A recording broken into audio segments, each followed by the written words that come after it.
Hi, I'm Shonda Golden and you're watching Shonda's Golden Ticket. Today we will be chatting with cartoonist Brad Diller. Hey Brad. Hi Shonda. Thanks for doing the show today. Thanks for having me on here. So can you tell our audience what is going on in the newspaper industry? Because cartoonists, everything seems to be kind of changing a little bit. For cartoonists, it's become a lot like what you see in the music business. It's very parallel where the artist is having to take a lot more control of their career. Right. You don't have, the original model for newspapers was syndicates, and you submitted to syndicates that if you were signed by the syndicate, they did all the selling and the presentation. The editors, they put together your marketing material, and all you really had to do was sit and draw a cartoon. And it just kind of like being signed by a record label for a musician. Really, all you had to do was write the songs and perform, and the record company did all the marketing and handled all of your scheduling, et cetera. And so now it's become just much more the individual creator's responsibility. You know, the money in that backing you up is becoming less and less and less. Right. So it's just becoming much more of the individual creator's job. So I noticed in a lot of your cartoons, they take place in a bar. Yes. How much of your personal experience are you drawing from that? A lot. I got out of art school in 1980 and really didn't know what I wanted to do, and went to work in an ad agency, and I hated it and they hated me. And I got hired in a nightclub, and I was, I had been a cartoonist and an artist and drawing comic books, and so I was this really shy, pale guy, and suddenly I was put into this environment where there's all these girls and parties and nightlife and noise and dancing, and it was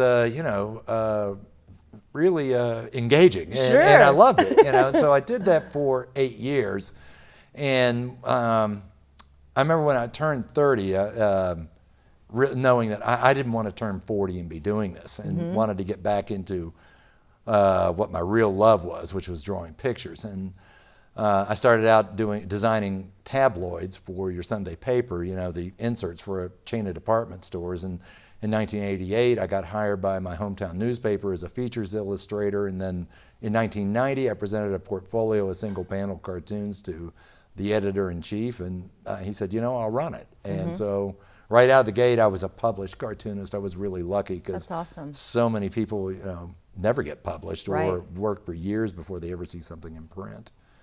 And but the bar scene it's a natural because it's the ultimate exaggeration of human nature. People at their best and people at their worst. Right. And so there's a lot of different ways you can comment on different things, and the most bizarre things happen, and nobody acts like it's odd in a bar. And so, in my cartoon, I can have a giant one-eyed monster standing there talking to them, and nobody acts like that's odd, because that's the bar scene. It is the bar scene. Yeah.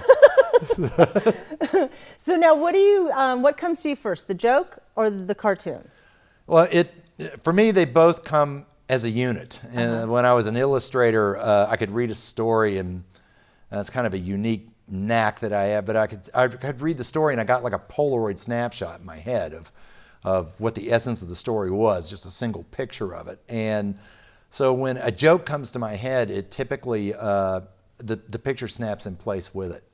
And my cartoon strip revolves around a family that lives in a trailer park, so a lot of times the scene remains the same. It'll be their living room or their kitchen or something like that. So I'm not having to create a whole brand new environment or a whole brand new set of characters.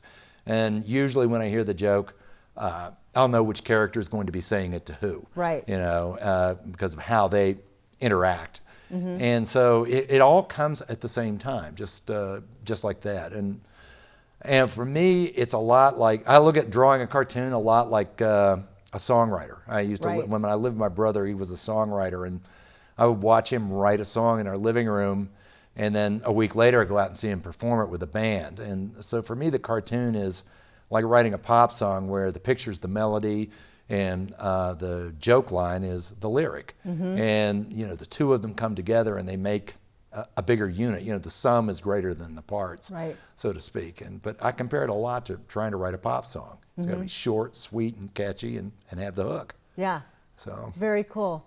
Well, thank you so much for your time today. I appreciate it. Well, thanks for having me on the show. It was great. Absolutely. You can find out more about the cartoonist Brad Diller by checking him out on my Facebook page at Shonda's Golden Ticket. Thank you so much.